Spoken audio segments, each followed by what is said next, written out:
Magandang araw mga kaibigan. Bigyan natin ng reaction, opinion itong post ng Daily Tribune.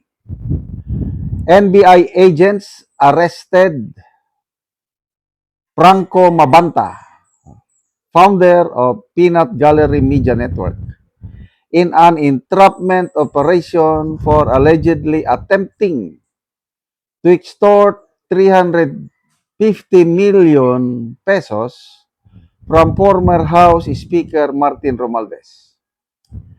Authorities said Mabanta demanded 350 million over alleged videos linking Romualdez to a flood control project, with 75 million reportedly paid upfront. Photo shows Mabanta with cash in suitcases. They declined to comment, citing consultation with lawyers. Very disturbing development po ito. Kasi ako, follower ako ng PGMN, Peanut Gallery Media Network. Believe ako dito sa kanilang mga host o anchors. Puros mga magagaling, matatapang, ano lang, objective lang na pinapahayag nila ang kanilang mga opinion sa bawat pangyayari sa politika sa bansa. CG Hero, sino pa? Yan, si Atty. Guanzon, nandyan din. Magagaling yung kanilang sinusundan ko yung mga post nila, mga videos nila, mga ano nila is, to me, maganda. Kailangan natin ang katulad nitong PGMN alternative kasi mainstream media, wala ka nang maasahan dyan sa mainstream media. Except, to me ang mga maasahan ko lang dyan is Net25, SMNI, Billionaire News Channel. Ganahan ako dyan. Plus itong PGMN. So ako, nalulungkot ako. Hindi muna ako mag-comment kung totoo ba hindi ito. Hintayin ko pa ang further developments. Hintayin ko ang statement ni Mr. Franco Mabanta. Kasi itong si Franco Mabanta, kasama ito sa public relations or social media team ni BBM nung panahon ng kampanyahan. I think yung samahan nila ni BBM is panahon pa ng ng 2016 election, yung vice presidential bid ni BBM, nagsama na sila hanggang nung 2022 na presidential election. Ngayon tumulong din siya, but later on nung nagsimula ang administrasyon ng Marcos Jr., nakita ni Franco Mabanta na iba nang nangyari. Kaya, umalis na siya kay BBM at dito na lang siya sumuporta sa mga Duterte. So, nakakalungkot po na pangyayari, bribery, extortion, in exchange of, I don't know. Wala mo na akong masabay. Speaking of NBI, ang taas ng tingin ko, respeto ko sa NBI as an institution. Mulat sa pool, sa mga nakatrabaho ko, na-meet ko, kaibigan ko na NBI agents, talagang very professional. But ngayon, sa leadership, medyo wala na, alanganin ako. Question mark ko ng ano. But it does not erase the fact na ang mga agents na yan, yung mga career service officer, o yung nandyan sila from rank, mga rank and file nila, nandyan na matagal na. Nandyan pa rin yung tiwala ko. Kaya lang sa leadership ngayon, itong director nila, I'm sorry kasi ano na siya, dumikit na siya masyado kay Marcos. Ako, wala na akong tiwala sa Marcos Jr. administration. Kaya, dahil appointed siya ng administrasyong ito, nawalan na ako ng tiwala sa NBI, sa leadership.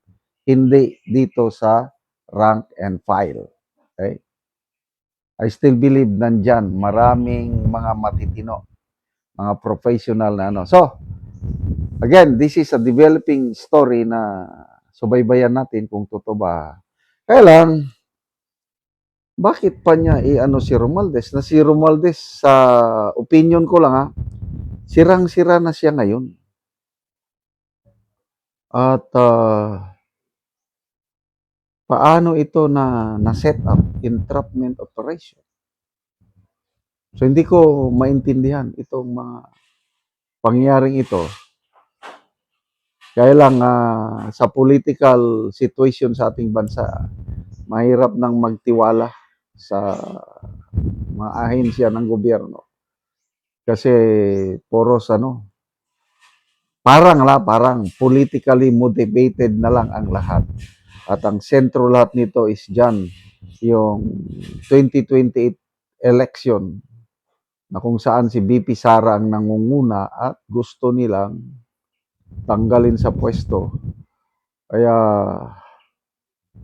okay, ang inaabangan pa natin ngayon is yung boto sa Kamara I think sa Lunes na, May 11. Aakyat na sa plenaryo yung articles of impeachment ni BP Sara at bobotohan na at ang inaabangan is makakaabot ba ng 1/3 or 106 congressmen na susuporta sa impeachment. May mga nagsasabi na alanganin. May mga nagwi-withdraw. Kaya lang ako, ang aking observation is I'm preparing myself for the worst. Na at least makakakuha sila ng 1/3. Yan ang tingin ko. I hope I'm wrong. So dahil mayroong 1/3, di aakyat ang articles of impeachment sa Senado, kaya yun na. Tuloy-tuloy na. At gusto ko, sana matapos na itong yugto na ito sa political career ni BP Sara. I am hoping malalampasan ni BP Sara ito. Mananalo siya sa kanyang impeachment trial para wala nang balakid ang inyong pagtakbo sa 2028. Salamat mga kaibigan sa inyong pagsubaybay sa channel na ito. Nakakatulong kayo ng malaki sa tribong Talandig ng Bukidnon dahil ang sweldo natin sa channel na ito is pantulong po sa tribo. Namimigay tayo ng libreng yero at pako para makapagpatayo sila ng mas maayos na tirahan. Panoorin nyo ang video na ito. Muna ni sila ang natagaan og yero. So muna ni ang gihatag sila nga yero. Salamat kayo sa Ginoo sa nahatagan nami og sen makaatop na gyud me. Muna ni sila. Salamat pud kayo sa naghatag. Muna ni ang nahatag sa ila nga yero. So mag-atop na ni sila karon. Yan ni pa video sa una. Yan ni sa una po.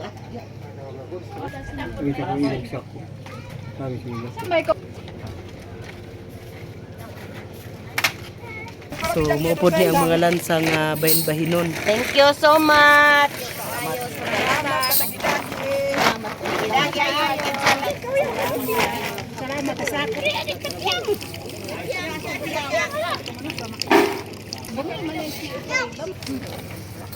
Salamat sa kapinan ni sa kiping tadaan ni mga lalima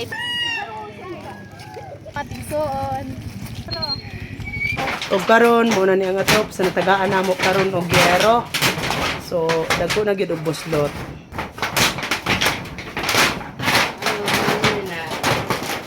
So muna ni ang yero nga gihatag. Nagitabang sa mga